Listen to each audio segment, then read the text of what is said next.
All right, so just a little tidbit, something sort of spurs thoughts. And by the way, when I do these, I'm gonna tell you this is a God thing, and I'll tell you why that is. I have never in my life, and I'm talking about Walk Talks in the Woods, and even in the words of the boss, um, God has given me an avenue to be creative, like with a bottomless pit, like no joke, and so even the simplest conversations, it always spurs thoughts. Like I talked in a previous video about my friend Nathan Thomas being in a bad headspace. Man, that's a interesting and cool thing to talk about, even if it's not the brightest shiny thing.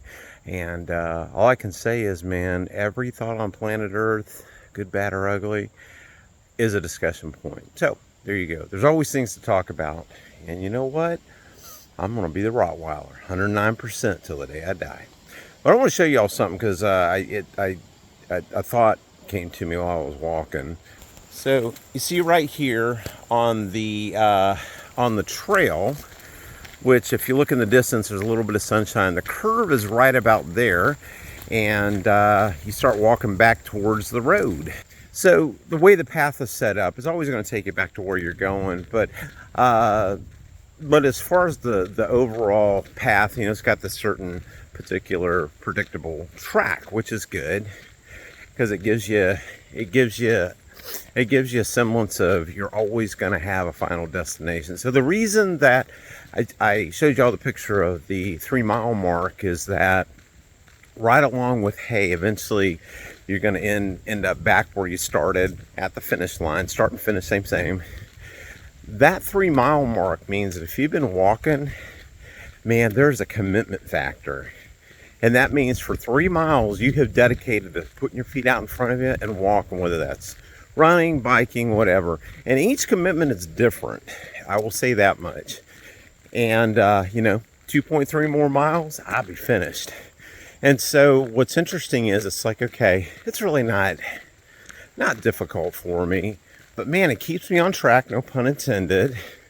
And at this point, it is a normal part of my life. Okay, normal, being productive. Always looking forward to something like workouts. People that have worked out forever, if they don't work out, it bugs them. I love getting out. I love the, stretching out of my legs, even if I've worked. It's a different type of workout than walking around the job. It's fun, it's nice. Even when I don't want to go, I just remember, man, the end result, oh, it's good.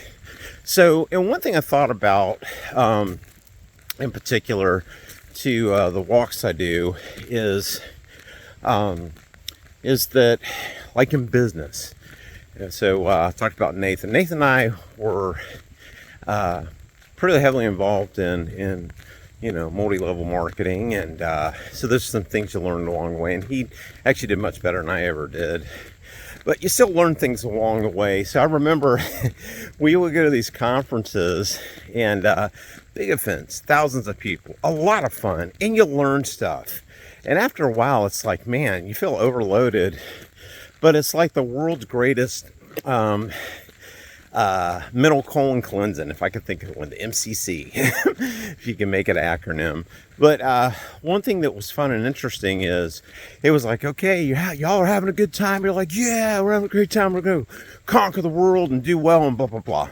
Get rich if we're lucky enough kind of thing, or, dedicated enough, and it was a good time. But it's like, what happens when Tuesday comes and the excitement wears off and you're like, oh man.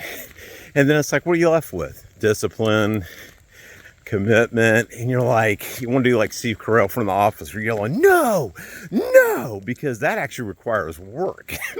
And the reality is, when that afterburner is worn off, yeah, you gotta not just push through, but you have to know in your head where you're going, and you have to know in your head you're gonna get there, even if you miss your marks. You're not going to die in the process. Sometimes you got to reset your goals.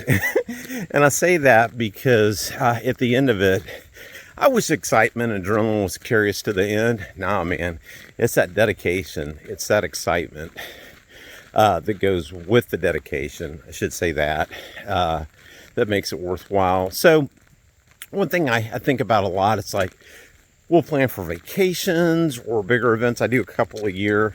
It, it gives you time in between to go back, apply stuff you learned, and come back and learn some more.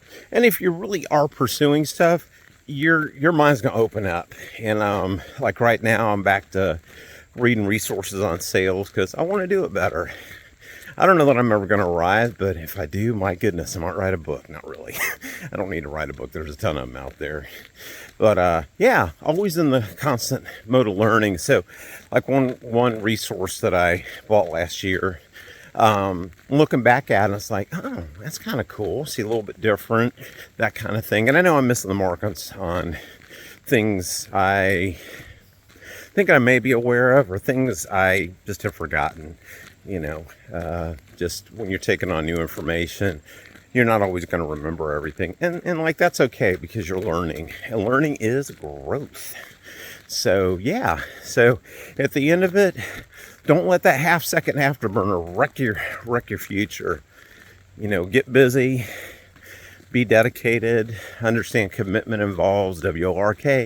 Not WKRP for all you old people out there. But WORK. It's, man, it's good stuff.